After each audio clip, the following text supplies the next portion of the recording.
ژنانە لە هەوە بیت ئیماندارباز لە قەڵات زەیە لەوێ دەرێ نیوەی کۆمەڵ دەست پێتکە لە شارێ نەمردوو لێ لاندکا شوڕەش هایلولێ لە شارێ شەهید و سەرهەلدان و بەرخودانێ ئەم دەست پێتکەین لەوێ دەرێ ji kandîdeke Partiya Demokrata Kurdistanê dipirsin gava diçe Parlemanê Iraqê çi dike ji bo xelkê vê navçeyê ji bo vê axa hatiye enfal û dagîrkirin ev ê axa ku heta niha jî hêşta li ser dilê wan bi hizaran birîn hene nehatine dermankirin erê li Parlemanê Iraqê dikare rêra û arasteyan biguhere di berjewendiya xelkê vê navçeyê de weke kandîdeke partî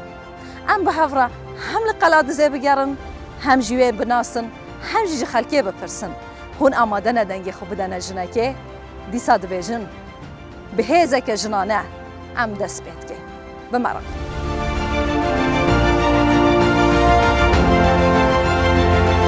bînerên nîweyî Komal em dixwazin em û hûn bi hevra kandîda xwe ev cara binasin naskexan kî ye çima dixwaze biçe Parlemanê Iraqê ji virûşindayî planên wê bizanin em destpêkî wê binasin paşî biçîne nav hûrguliyên jiyana wê naskexan gelek bi xêr hatiye nîweyî Komal spas bû vê derfetê em û bîner jî heskên bizanîn naskexan kî ye من ناسکە عەبدوڵڵا ڕەسوڵم کاندیدی ژمارەسی پارتی دیموکراتی کوردستان لە بازنەی چواری سلێمانی من خەڵکی شاری قەڵاتزێم لە قەڵاتزێ لەدایک بووم لەوێ گەورە بووم هەتا قۆناغی ئامادەیش لە ڕاگواستنەکەی قەڵازەکە قەڵازێ تەختکرا ئێمە چوینە هەولێر لە کۆمەڵگەی خەبات چەند ڕۆژێک گەیشتینە کۆمەڵگەی خەبات و برایەکی 16 ساڵم جوانە مەرگ بوو لە ئاواکە داخنکە زۆر مەمنون دوای ئەوە چوینە کۆمەڵگەی دارەتوو دوای لە ڕاپەڕین ڕۆڵێکی کاریگەر و بەرچاومان بینی لە ڕاپەڕینی 91 لە کۆڕەوەکە کە چوینە ئێران نەگەڕینەوە هەولێر و ناوچەی هەولێر چەند ساڵ لە کۆڕەوەمان لە ئیران چەند ساڵمان لە ئێران چەند مانگێک ماینەوە دوای ئەوە یەکسەر هاتینەوە لەسەر خانۆ ڕووخاوەکەی خۆمان لە قەڵازێ دیسان دەستمان کردەوە بە ژیان و لێرە ژیاینەوە هەتاوەکو بەداخەوە شەڕی نەگریسی ناوخۆ لە شەڕی نەگریسی ناوخۆ جارێککە ئاوارە بووینەوە کەوتینەوە هەولێر لە ئاواری نییە ینی لە بەشێکی کەی کوردستان لە شارێکی کەی کوردستان نیشتە جێبووین کەی گەڕانەوە قەڵات زێ دووبارە لە کاتی ئەوەی کە شەڕی ناوخۆ نەما مەقەڕات گەڕایەوە ئەمنیش ئەو کاتە کارگەڕی لە قیانزە بووم لە قیانزەی پارتی دیموکراتی کوردستان گەڕامەوە دەستمان کردەوە بە ژیان لە شارەکەی خۆمان پێشتر ناسکەخانێ چ کردە؟ من پێشتر مامۆستا بووم لە قوتابخانە یەکەم دەرچوون و دامەزراندنم لە قوتابخانەی هەرمێنی قەڵاتزێ مامۆستا بووم دواتر کە چوینەوە هەولێر یاسام خوێن لە ڕێکخراوی ئافرەتان لە ڕێکخراوەکانی کۆمەڵگای مەدەنی لەگەڵ حزب کادیر بووم کارم کردووە کێ وەلتە کریانژی دەبووچی خۆ کاندید کرد خۆ کاندیدکردنی من چەند هۆکارێکە بوو لەبەر ئەوەی ئەو سنوورەی ئێمە لە دوای شەڕی ناوخۆ سنوورێکە پشتگوێ خراوە خزمەتگوزاری پێناگا ئەو نوێنەرانەی کە دەچنە بەغدا هیچ باسی ئەو دەڤەرانەی من ناکەن کە من لێ کاندیدم من هەر لە پیرەمەگرونەوە هەتاوەکو دووکان هەتاوەکو خەلەکان دۆڵی جافایەتی مەرگە بنگرد ئەو دادەگاتەوە بۆ شاورێ و سەرکەبکان و حاجیاوە و چوارقڕنا و دێتەوە ڕانیەی دەواازەی ڕاپەڕین پشدەر بە سەنگەسەر و بە قەڵاتزێ و هەموو گوند و ناحیەکانیەوە من لی کاندیدم ئەو سنووری کە من لی کاندیدم زۆر نەهامەتی بەسەر هاتۆ زۆر کێشە و مەشاکیلی هەبووە هەندێک سنوورمان هەیە کیمیاباران کراوە هەندێک سنوورمان هەیە ئەو کە ئێستا لێ ڕاوەستاوین ئەوە تەخت کرابوو لەگەڵ زەوی شارێکی گەورە سنوورێکی فراوان هەندێک شێمانەیە ڕاگواست لە سەردەمی ڕژەمی بەعەز چەندین جار قوربانی دراوە بەڵام بەداخەوە نەخزمەت گوزاری پێگەیشتووە نەدەستی هاوکاری چووە بۆ ئەو سنوورانە و بنەماڵی سەربەرزی چەندین شەهیدمان هەیە لەو دەڤەرانە وەکو پێویست قەرەبوو نەکراونەتەوە اینجا ئەمانە ئەو سەبەبن کەوای لێ کردوێت خۆوانە هەموو هۆکارگی بێدەنگی خەڵکی ئەم ناوچەیە بەڵێ ئەوانە هەموو هۆکار بوون بۆی من خۆم کاندید بکەم بتوانم لە پەرلەمانی عێراق ببمە داکۆکی کەری مافەکانی ئەوان بۆ ئەوەی ئەو سنوورانە ئەو نەهامەتیانەی بەسەریان هاتووە بە جینۆساید بناسێندرێ دوای داوای قەرەبووی یاساییشیان بۆ بکرێتەوە و قەرەبوو بکرێنەوە چکە مافی خۆیانە قەرەبوو بکرێنەوە لە هەر شوێنێک کە ڕژێمێک ئەو شوێنەی وێران کرد نەهامەتی بەسەرهێنا کارەساتی بەسەر هاات دەبێت لەلایەن حکوومەت کە دەبێت قەرەبوو بکرێتەوە بە جینۆساید بناسێنرێ بۆیە من ویستم خۆم کاندید بکەم بۆی پشتیوانی بنەماڵی سەربەرزی شەهیدان بم پشتیوانی پێشمەرگە بم بۆی تیکەم و چۆ بودجەی هەرێمی کوردستان لەلایەن حکوومەتی عراقیەوە نەکەوێتە ژێر مەترسیەوە خەڵکی ئەو دەڤەرەی ئێمەش زوربیان جوتیارن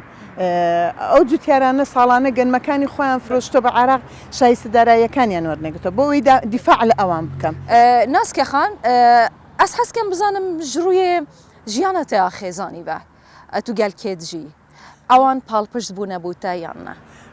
بە دڵنیایەوە من خێزاندارم هاوسەرم هەیە هاوسەرەکەشم پێشمەرگە بووە و ئێستا بەیەکەوەین و لەگەڵ کەس و کارەکەم لەگەڵ خوشک و برا و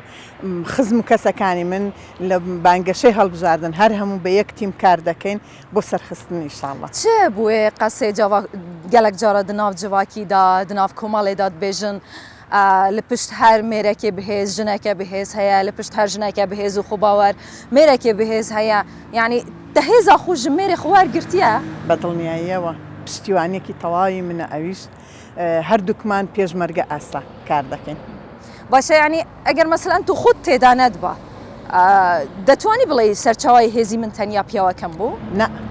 ئەمن پێشەوەی هاوسەرگیریش بکەم بۆ خۆم هێزێکی خۆم هەبووە کە ساعتێک بووم دیار بووم ناسرااو بووم لە ناو کۆمەلگاکەی خۆماندا زۆر دەوری بەرچاوم هەبووە بەس کە هاوسەرگیریم کرد هاوسەرەکەش بوو بە پشتیوانێکی کە زیاتر توانیم پەرە بە کارەکانی خۆم بدەم یعنی ئەو دەرخەری هێزەکانی تو بووە یانیش تەنیا پاڵپشتێک بووە؟ پاڵپشتێک بووە ئەمن بۆ خۆم ئەو بوونەم هەبووە لە ناو حزبدا لە ناو ڕێکخراوەییدا کاتێک کە من شوم بە ئەو کردووە من ئەندامی مەکتەبی ناوەندی بووم دەمەوێت ئەمن و پیاسەیەک بکەین با من خۆم زیاتر بتناسم دواتر لەسەر پلانەکانت ڕاداوەستین هێژان هەر لە قەلات دزێ دگەلما بن دگەل ناسکەخانیان پیاسەکێت کەم پیاسەیەکی ژنانە فەرم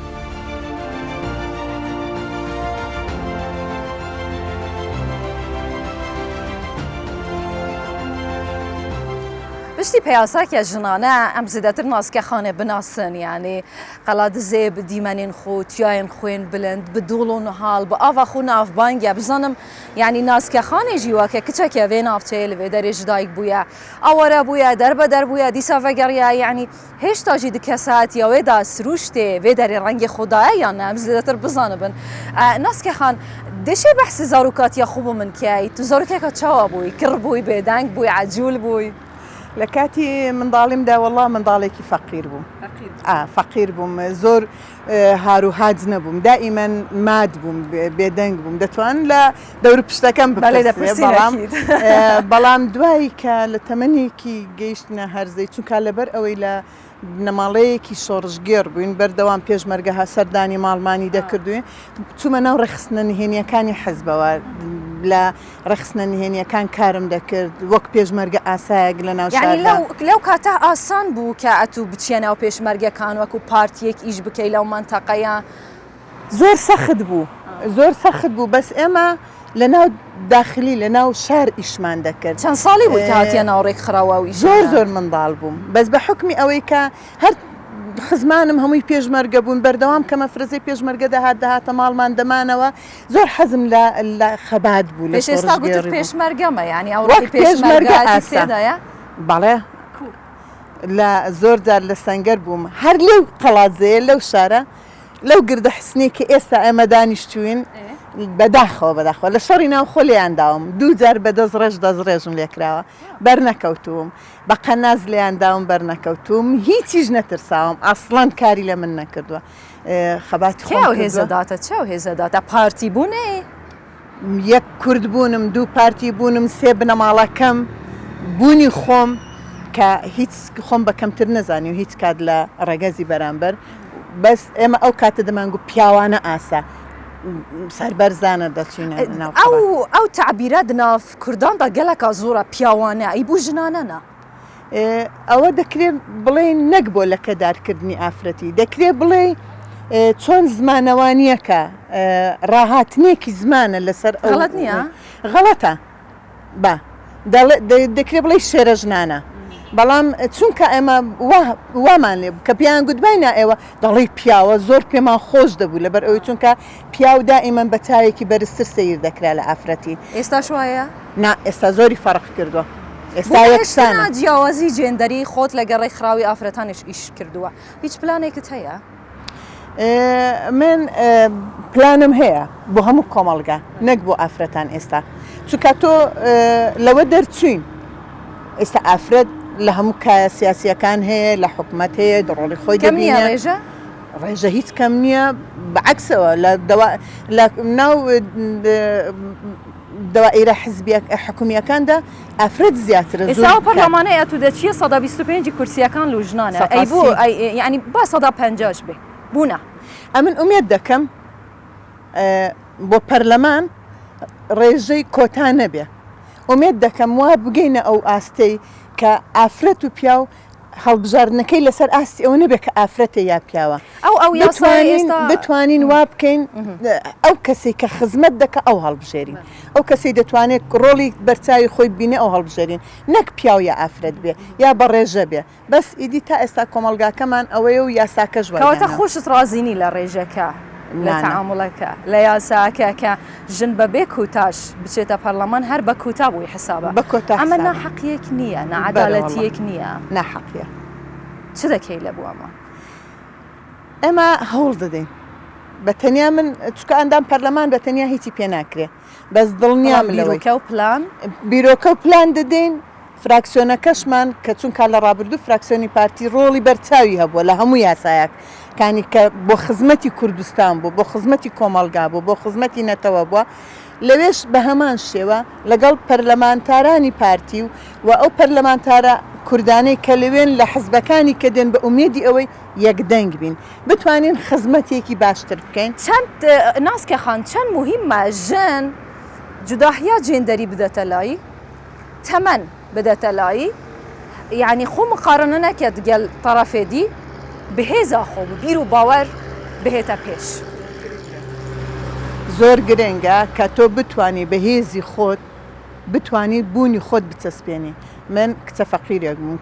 کچە کاسبکارێکی ئەو شارەی بووم بەهێزی خۆمم چەسپان خۆمم دروست کردووە لەو شارەیدا گەورە بووم لەگەڵ ئەوەی خێزانەکەشم پشتیوانێکی تەواویان کردوم بەزەگەر ئەمن بوونی خۆمم نەبایە خێزانەکەشم نیان دەتوانانی پشتیوانیم بکەن چونکە تۆ کە هەر لە بە پشتیوانی بڕۆی دوای هەر ڕۆژێک دەکەوی ئەمەلڤێرە گۆداریان ناسکە خانێ کرد یعنی بڕاستیژی ڕحە پێشمەرگایە یعنی هێزا خۆ ji دۆڵۆنەها دەشت و زۆزان و خۆزا و سروشتێ قەڵاتدزە گرتیە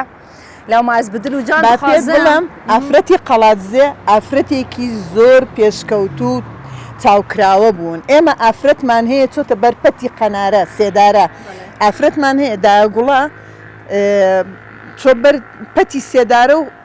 اعترافی نەکرد تەنزیمی داخلی بوو گیرا و شەهید بوو بەخۆی و بەکۆڵەکەی زۆر ئافرەتمان هەیە دایکە سنەوبەر مامۆستا سنەوبەر و دایکە ئامینە کە خەڵکی قەڵازن هەموو ساڵە لە یادی 24 خۆپیشاندان دەکرا لە ناو قەڵاتزێ لەو سەر قەبرانەی بە فیشێکی ڕژێمی بەعس شەهید بوون لە بەرامبەر بە دوژمن وەستانەوە شارەکەیمە بوونیەتی وایە خوڵقەی وایە بۆکو هەموو شارەکانیکەی کوردستان بەس لەبەر ئەوەی ئێمە شارەکەمان سنووریە لەگەڵ ڕۆژهەڵات سنوورمان نزیکە شوێنێک بووە مەکۆی شۆڕش بووە خەبات بووە دائیمەن ئافرەتی بەتواناشی تێدا هەڵکەوتووە یعنی مهم هێزە ئافرەتێ ممکنە ژ خۆزایەژی بهێتن سروشتێ بێت لە دەوروبەر بهێتن ماوە فام کرد مەناسکە خانی یاسی دخوازین دگەل مێرەوێ زەڵامەوێژی واغوین جو خەڵکێژی بپرسن یعنی باوەریاوان حتا چڕادەی بە کاندیدێکی ژن هەیە ئامادەنە دەنگی خۆ بدەن ئەرێ پلانی ناسکە خانێژ بۆ پەرلەمانی عێراقێ گەڤک و چیتەوێرێ بۆ کورد و کوردستانێ و vê ئاخێ و بتایبەت vê دەمۆگرافیە حتا ڕادایەکی هاتیەش بیرکردن و بۆی خزمەت گوزاریە چییە ئەم بە هەڤڕا زێدەتر بناس کەرەمکە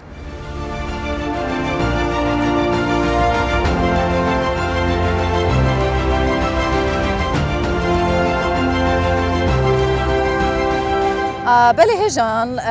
ماسووس داهاوەک و ئەم دگەل پیا و زەڵامێ ناسکەخانێژی باغوین لێ درێمەدا تەنیا ئەو ڕاستیمە نەهات ژمارەکە زێدە یا كساتي ماقيلين في دافري زلامين دان عام راستي مهاتن لو ما حسر جلوان جي باغين كاو اما دنا دنگي خوب دنا كانديدا كجن جي كانديدا كجن برلمان عراق شدو خازن چاورواني بندوارين وانچنه يكم جار از دگل زلامت باغم ناس كخان درفت بيتن حتى چند پشتیوانی وی بویک حتى خو کاندید بکیتن من یکم شد ما هردو كمان بارتين و هاوسري منيشة تاثر اسخان پشتیوانی ویمو با همون شوک من آمادم پشتیریش بکم ناس که خان زور باسی کرتوتی یعنی اما نمونه من هنا قلت من لبشت هر پیاوی کی به جنی کی به هز ها لبشت هر جنی کی به هز پیاو او تی خم هزم تدابو او پال پشت ما چند گرنگه که پیاو پال پشتی جن به لبو پیشوچون لبو کاریم گورتر مزنتر لبو بده هنانی خونه کانی بنظري من هيك برنامج سركوتنا بتايبت لبين جنومات ابي هردو كمان تواو كريه كربين وهردو شمان بجيريك كان لها مباركان اوجي بشتاتات قريت بيغمان نخواس من لاستاكا كانديدا بو برلمان العراق بهموش من بجيريهم اولا شي باش قريتوها لا هموش ليك اما بيكوا جين وجيان معناها ادي جیانێکی لە دوو جەستەدا جیانێکی لە دوو جەستە بێگومان زۆر باشە کەواتە لە دەردوورە من هەندێک پیاومان قیلێت هەی ئەز مامێت ڕێزدارێت هەی مام حەز دەکەم یەکەم جار لە تو بپرسم یعنی ئەتو ئامادەی دەنگ بە کاندیدێکی ژن بدەی بە فەخرەوەرە وەڵا لەبەر چی لەبەرەوەی ئافرەت مافی خۆتی مرۆڤ مرۆڤ بۆ ناسکەخانی کەتر شتێگەیت و عاقڵ و زیرەک و بەتوانایە دەنگی پێدەین پڕ بەدڵ و بەرجام بە هەموو خزم و قەوم و دۆ تۆرەفەکە هاچی پێمان بەرێ بووی دەکەین باشە بەڕێز ئەس حەز دەکەم بزانی یعنی چ بوو ئەو قسەی کە دەڵێن یعنی فەرقی هەیە لە نێوان ژن و پیا و ئەوەی پیا و پێ دەکرێت ژن پێ ناکرێ ئەتو لەگەڵ ئەو قسەی زۆر بەخێر بێنم لەگەڵ ئەوە نیم ئەوە دابوونێتێکی کۆمەڵاتی کۆنە ئێستا پارتی دموکراتی کوردستان پارتێکی پێشکەوت و خوازە پارتێکی دموکراتە بڕای بە مافی تاک و کۆمەلگا هەیە هەوڵ دەدا کە هەموو کەسێک وەکو هاوڵاتیەک وەکو کەسێکی سەربەخۆ هەموو مافەکانی هەبێت جا چ ژن بێت چ پیا و بێت چ خوێندەوار بێت چ نەخوێندەوار بۆیە هیچ جیاوازیەک نییە لە نێو ژن و پیاودا هەر بەشوای کردووە کە پارتی دموکراتی کوردستان سەرجەم کاندیدەکانی لە پارێزگای سلێمانە هەموویان ئافرەت بن بۆ ئەوەی بە پامێکی ڕوون ئاراستەی هەموو جەماوەری سلێمانی و ئامادەی کۆمەلگەی نێودەوڵەتیشکە کە پارتی دموکراتی کوردستان لە پشت ئافرەتەکانەوە ئەفرەت و ئەندامانی پارتی دموکراتی کوردستان هەر کەسێک ئەندامی پارتی دموکراتی کوردستان بەو پەڕی سەربەستیەوە توانی مافەکانی خۆی بەدەست بێنی و ئێمە لە سنووری پشدەر لە بەگشتی لە سنووری بازنەی چوار پاڵپشتی ناسکەخان کاندیدی ژمارەسی لە بازنەی چوار دەکەین ومێدی سەرکەوتنی بۆ دەخوازین و لە ڕووی کۆمەڵایەتی و لە ڕووی دەنگ و انتخاباتەوە پاڵپشتێکی بەهێزی دەبین ئینشاڵڵا کاکە تو چ دەڵێ یعنی مەسەلەن لەبوو خەڵکی ئەم مەنتەقە چ پێویستە ئێوە داواکاریتان لە کاندیدەکانی پارتی چیە لە سنووری پارێزگای سلێمانی مەسەلەن 5 بازنە 5 کاندیدی هەیە چواریان ژنن ئێوە چ داواکاریتان هەیە بە تەسەوڕی ئێمە بە پێی بیرکردنەوەی ئێمە دوای بیرکردنەوە یعنی ئەومان کاندید کرد بۆ ئەوەی کە داکۆکیکاری مافەکانی کورد بێ لە بەغدا هەر ئەوە چاوەڕە دەکەین لە ناسکەخان و بە هەموو هێزی خۆشمان پاڵپشت دەکەین و هەر بۆیش وەکو برایان فەرمویان ئێمە لێرە لەو منطقەی سلێمانی کاندیدەکانمان زۆربیان ئافرەتن باشە ئەس حەز دەکەم زیاتر لەسەر وێ فکرێ ڕاوەستم ئەگەر دەرفەتێ بدەنە من یعنی دناو vê کۆمەڵگە هەیەدا دناواوی خەڵکیدا و ڕوبڕووی ئەنفاڵ و جینۆساید و شەڕێکی مەزن لەوێ ناوچەیە چێبووە خەڵکێکی مەغدورە هێشتا خزمەتگوزاری نەگەهشتنە هەوا باوەری بکارنامەیە پارتیە دموکراتە کوردستانی هەیە کوت بێژیتن خزمەتگوزاری بۆ هەموو ناوچەیە ئاواکردنا ژێرخانەیەکە بەهێزە ئابووری ئەزمون و ڕابردوو سەلماندی پارتی دیموکراتی کوردستان تاکە هێزە لەسەر ئاستی کوردستان کە داکۆچیکارێکی سەرسەختە و دەست پێشخەری گەورەی لە بواری ئاوەدانی و پێکەوەژیان و تەبایی و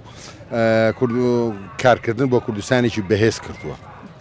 و ئەو خەڵکی کە دوێنێ نیاریشمان بوو دەیبینین لە نەتیجەی ئەم گەڕان و بەسەرکردنەوەی خەڵکە دەیبینین زۆر باش عادەنەزەرێکی باشەیە و پێشوازێکی باش لە کاندیدەکەی ئێمە دەکرێت و لە بەرنامەی پارتی دیموکراتی کوردستان بە سەرۆکایەتی جەنابی سەرۆک دەکرێت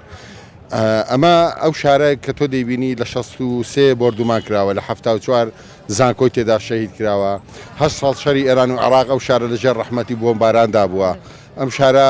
سەخاوەنی قوربانی و گەلێکی زۆرە و شارە ماڵێکی ئاوادان بۆ هەموو پەراگەندە و خەڵکی ئاوارە و سەرگەردانی شار و شارچکەکانی کوردستان لە گەرمیان لەو پەریزاخۆ تا ئەو پەریخانەقین کەواتەوە باوەری بکارنامەیە پارتی هەیە و دکاریتن دەستی خزمەت گوزاریە بگەهێنیتە بێ ناوچەی نامۆ نییە بەم شارە پارتی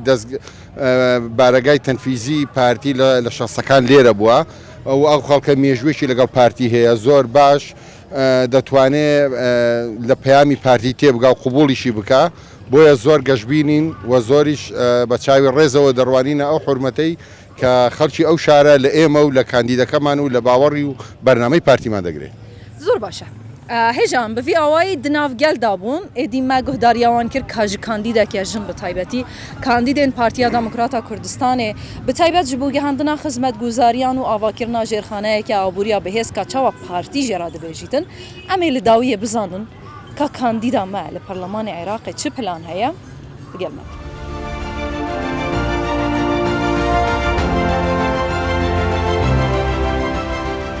ئێرە بازارê Qeladizê ev cihê ku em lê parkê navşar dibêjne li vê re dixwazim bizanim plan û bernameyên nazkexanê ji bo Parlemanê Iraqê çi ne em bi hev re ji wê bipirsin. Plana te çi ye bo Parlemanê Iraqê hez dekey lewê çi bikey دەمەوێت لە پەرلەمانی عێراق دەنگی ئەو خەڵکەی کە لێرەیە داواکاری ئەو خەڵکەی کە لەو دەڤەرە دەژی بیگەێنمە پەرلەمانی عێراق دەمەوێت خزمەت بە بژانەوەی دەڤەرەکەی خۆمان بکەم دەمەوێت هاوکاری خەڵک بکەم دەمەوێت چیکە گەنجەکانم نەڕۆن سەر هەڵ نەگرن شارەکە بەجێنێڵن یاخی نەبن نەبنە خۆراکی دەریای ئیجا لێرە پرۆژەیان بۆ بکەینەوە پرۆژەی بۆ گەنجام بکەینەوە لێرە کانە چەند سەدێک دروست بکرێ لەو سنوورەی کە من لێ کاندیدم نەکرد لە قەڵاتزی لە هەموو ئەو سنوورانێک کە من لێ کاندیدم چەند سەدێک دروست بکرێ پەرە بە کشت و کاڵ بدرێ بە گەشت و گوزار بدرێ بۆ ئەوەی تاک بە تاکی ئەو دەڤەرە سوودی لێ ببینێ مەرزی چێلێ لەلایەن پەرلەمانی عێراقەوە چەند جارێک باس کراوە و بڕیاری لەسەر دراوە جێبەجێ نەکراوە مەرزی چێلێ جێبەجێ بکرێ دەمەوێت لە ڕانیە زانکۆی ڕاپەڕین دانی پێدا نەندراوە لە وەزارەتی خوێندنی باڵای عێراقەوە دانی پێدا بندرێ بۆی قوتابیانی ئەوانی سوودمەند بن بتوانن خوێندنی باڵاتەوە بکەن. دناف بازاری دەکوام گەڕیان هەژمارەکە زێدەیە گەنجان بێکار و خەباتن ژنێن بتەمەن لەبەر هەندێک دیواران ڕاوەستیایینە زەڵامێن بتەمەن هەموو گوهارتنێکێت خوازن. تو باوەری وەکە کاندیدەکە پارتیا دموکراتە کوردستانê tu bişê bibiye cihê baweriya wan û ew guhartine ew dixwazin mumkin e sedê çendê bişê cêbecê bike من ئومێد دەکەم بەڵێنیش دەدەم بە دەنگدەرانی خۆم بە هەموو چین و توێژەکانی سنووری بازنەی چوار پێیان دەڵێم هەوڵی تەواو دەدەم پێشمەرگە ئاساس شەڕ دەکەم بۆ مافەکانی ئەوان داکۆکی دەکەم لە مافەکانیان هەوڵ دەدەم بۆ گۆڕانکاری گەورە لە ئەو شوێنانەی کە من لێ کاندیدم بۆ هەموو کوردستان بە تایبەتیش بۆ سنووری بازنەی چوار. کارنامەیە پارتیژی بۆ هەموو کوردستانê gihandina xizmetguzariya nehêlana cudahiyaya avakirina jêrxaneyeke aboriya bihêz e tu bikarî yan jî tu dikarî bêjî partî dikare vê karnameya xwe çawa ku li Kurdistanê cêbecê dike li Perlemanê Kurdistanê hemû tiştek kiriye karek kiriye ji bo cêbecêkirinê bi heman awayî kandîdên partî bişên li Perlemanê Iraqê jî cêbecê bikin. ئێمە کە دەچینە پەرلەمانی عێراق بۆ ئەوە دەچین داکۆکی لە مافەکان بکەین دەمانەوێت ئەو کێشەی ئابوووریەی کە بۆ کوردستانیان دروست کردو ئەو کێشە نەمێنێ دەمانەوێت ئەو مادانەی کە لە ساڵحی لە خزمەتی گەلی کوردستانە ئەوانە پەرەی پێ بدرێ و جێبەجێ بکرێ بۆ ئەوەی هەموو کوردستان بتوانن خۆشگوزەرانی بێ ئاوەدانی بێ بۆ ئەوەی بتوانین ئەو شوێنانی کە ئێمە لێ باڵا دەست نەبووین تاکو ئێستا ئەو ئاوەدانی و خۆشگوزەرانی و ئارامی هەیە بیگەێنین بۆ ئەو شوێنان. هێژان لەوێ دەرێ ئەم لە شارێ نەمردوو قەلادزەیە زیندوو لاندکە شوڕەشە ئایلولێ بوون دچاوێ گەل و مەلەت دامە هیوی بەختەواری و بەندەواریên gelekên zêndî dîtin tenê ew li benda guhartinekê ne ji van kandîdên ku bi taybetiyên Partiya Demokrata Kurdistanê ne ku bikarin mafên destûrî û yasayên vî milletê bendewar enfal û cînûsaydkirî bi dest bixin. Êdî li vê derê ev e dawî programa em digel hewa da dibîn. Ez xatirê ji hewa dixwazim lê pêşî xatirê dixwazim dîsa dibêjim serkeftin ji bo hemû kandîdên jin bi taybetî لە پەرلەمانی عێراقی بێجوداهی هون هەر هەبن سڵاوێکە ژنانە لە هەوا بیت ئێوە باش.